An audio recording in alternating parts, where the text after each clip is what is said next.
Hello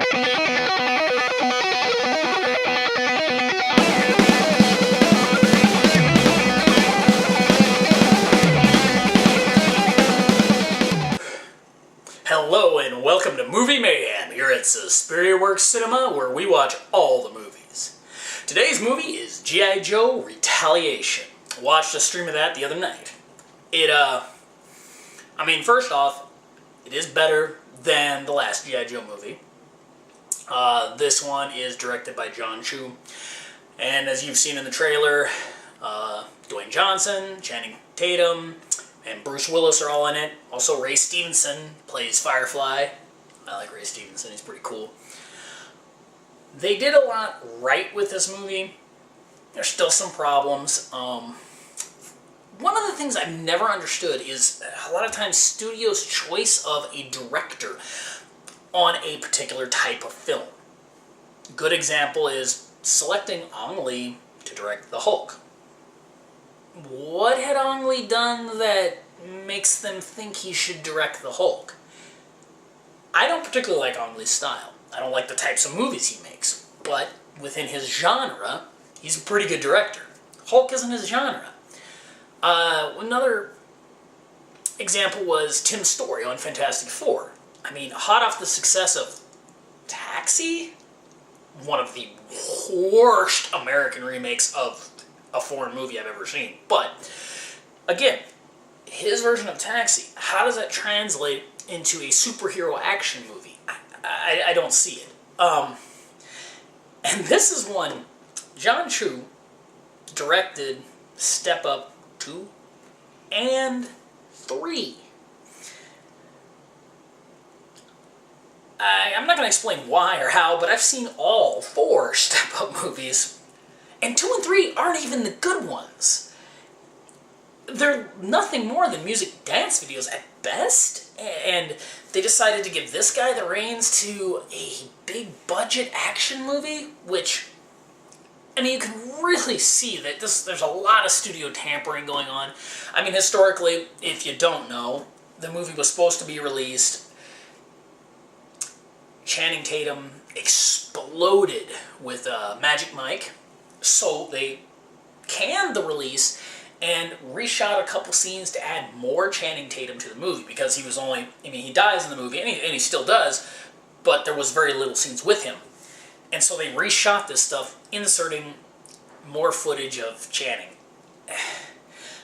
I have no problem with him as an actor. The scenes they inserted, you can tell they're extraneous, they don't even really fit the movie or the context of the film. It's just some extra scenes. And I'm guessing the big one was a scene where him and Dwayne Johnson are playing Xbox or PlayStation. They're playing, I think Call of Duty. It's cute, but it just doesn't really fit in the context of the movie. Another thing, the editing is very choppy. It's very similar to what Chu did in Step Up. It's very MTV-esque. Quick cuts, fast cuts. This isn't, this can work okay sometimes, but that brings us to the fight scenes. A lot of the fight scenes with Snake Eyes and Storm Shadow, it's that super fast cutting that they do where you can't tell what's going on. Where you could literally have Marlon Brando fighting Bruce Lee, and it would look just like they both knew how to fight.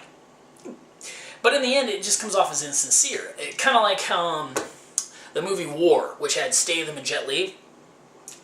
Both of them can do great fight scenes, but they cut that in such a way you couldn't tell. They could have used anybody to do the scenes, and that's what you have here in G.I. Joe. So the fight scenes are kind of weak. Again, still better than the first one. They did do one amazing thing. They fixed Cobra Commander. If you thought Cobra Commander looked stupid in the first movie, you'll be happy with this. He looks awesome. Exactly what I always imagined a live-action actor would look like playing Cobra Commander. He looks really cool. Simple way to do it. I'm not even sure why they didn't use this in the first movie. The mask, the costume is very simple, and it looks so much better than what they did in the first one.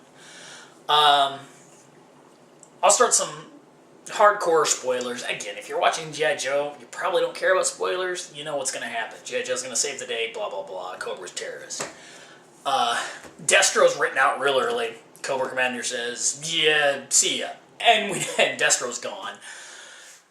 The whole concept is Cobra has infiltrated the American government and Zartan's replaced the president. Oddly enough, his right-hand man has a Cobra emblem on his jacket, unlike the other Secret Service guys who have American flags. No one noticed that. Kind of weird. I mean, it works in the hokey way if you're thinking like a TV show, so that's a pass. The actors are great. I mean, Dwayne Johnson, charismatic as all hell. Pretty much, he can be in just about any movie, and I can watch it start to end and enjoy at least his performance. He's great. None of the actors are bad, with one exception. RZA.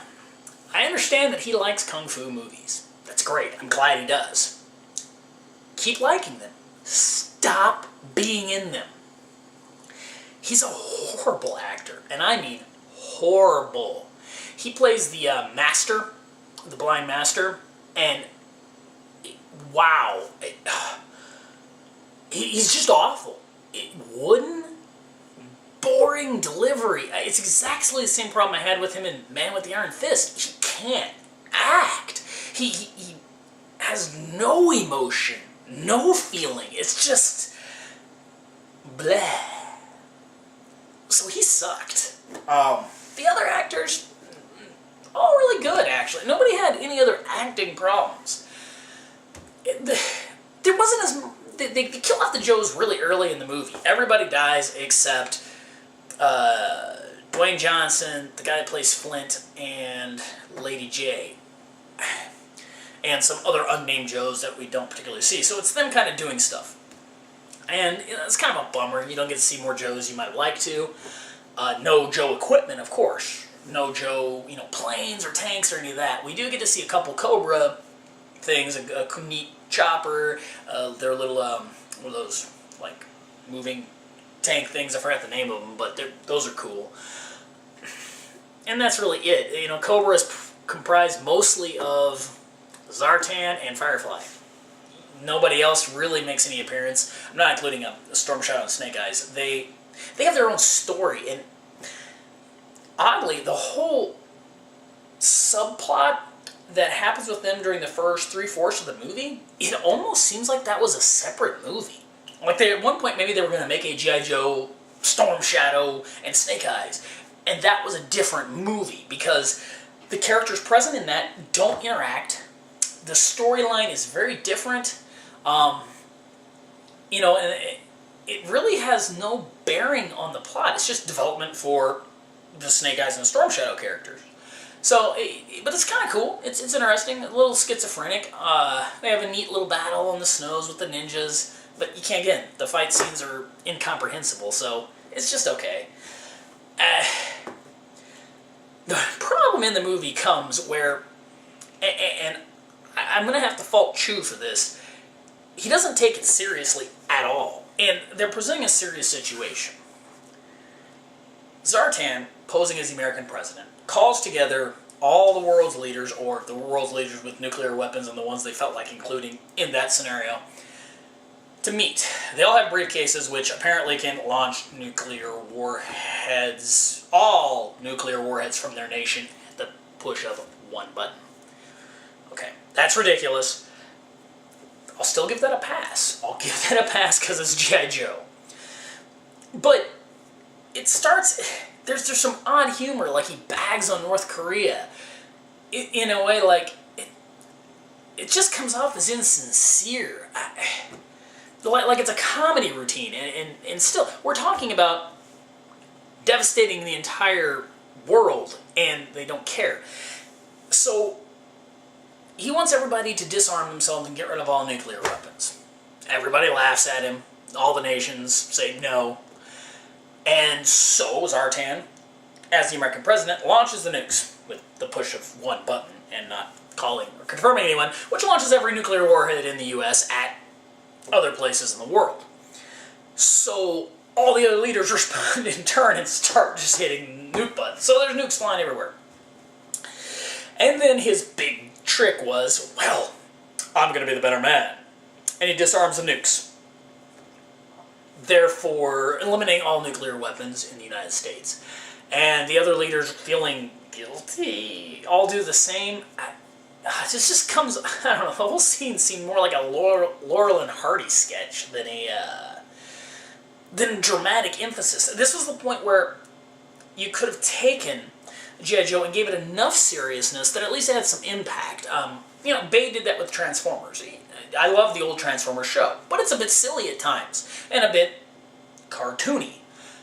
But, you know, he inserted enough seriousness to where at least you felt some kind of threat, so it gave it a little more of a believability to it. And this doesn't happen here. It's so ridiculous. You know everybody's going to be okay. But they're not. And this is the part of the movie I'm really confused about. At this point, Zartan says, well, ha ha ha, now we rule the world, give us all this money. If you don't, we're going to blow you up with our new Cobra super weapon, which are these satellites they have up in space that launch this amazing missile that blows up everything that nobody knows about. Of course, it has a cool Cobra emblem. How they got him up there, who knows? Again, that total pass. This is the part that's not a pass. He launches the missile and blows up England. England. All. It blows up. He kills everyone. It's a great FX sequence. Blows up all of England. The reaction of the world leaders, including the British Prime Minister. That's it. That's it. It's never spoken of again. The entire nation is destroyed, and they never address it. Nobody cares. I guess the British deserve to die? I don't understand. There's not even a mention, an afterword. There's no sorrow. I mean, if you wipe out an entire country, there should be... I mean, this is heavy. This is deep. This is horrible. Millions of people just died. Nobody cares. There's no weight given to it. Nobody reflects on this at any point. Nobody, it's just done. Even the president, the real president, when they bring him back, there's no mention of it. Like, oh, really wish I could save those millions of people living in England that are all dead now. Nope. Nothing. They don't even mention a relief effort, a rest, trying to find survivors, anything. It's like it just happened. It's almost as if they inserted this scene later and nobody knew about it, because that's way too cataclysmic of an event to ignore and be treated so lightly. Again, Chu doesn't direct serious. He doesn't. He directs beyond lighthearted movies. I mean, Step Up 2 and 3 make Breakin' 2 look deep. They really do, because they have no plot. It's just dancing, dancing, dancing, yay, we dance. That's really it. And as thin as the plot was of even Step Up, it made him look worse. Guy shoots great dancing music videos. How does this translate to G.I. Joe? G.I. Joe needs to be an action movie first and a drama second. You need this in there to have any believability. The concept is silly from the get-go. Transformers is a hit worldwide. G.I. Joe isn't. And of course they come back to it's because G.I. Joe isn't a marketable property. And that's not true.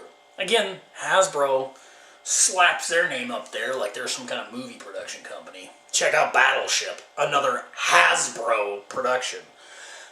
The fact of the matter is they have no idea what they're doing. Your toys aren't selling it. The movie has to be good too. You can't just have a cool name and a terrible movie. I mean, they've tried that. Batman and Robin. Or Superman Returns. Or Hulk. There's plenty of great marketable properties with crappy movies, and people don't like them. So, I mean, overall, if you liked the first one at all, if you enjoyed it, which I did, I enjoyed the first G.I. Joe movie, definitely see this one. It is better. Do not go into this with any expectation. If you enjoyed the first G.I. Joe movie, which I did, this one is better. You're going to have a fun time. The characters look great. There's some fun one-liners, some good action sequences, some nice special effects throughout the movie. The plot's all over the place. It's not a great movie by any means, but it's a fun little flick. So, overall, I'd give G.I. Joe Retaliation 6 out of 10. It's worth checking out, especially if you like the other one. You enjoy G.I. Joe. It's just not very good, but it's certainly not bad. And that's really all I can say about it. So, I hope you enjoyed this review. Be sure to like the video, share it, leave any comments you want, and we'll see you here next time at Movie Mayhem.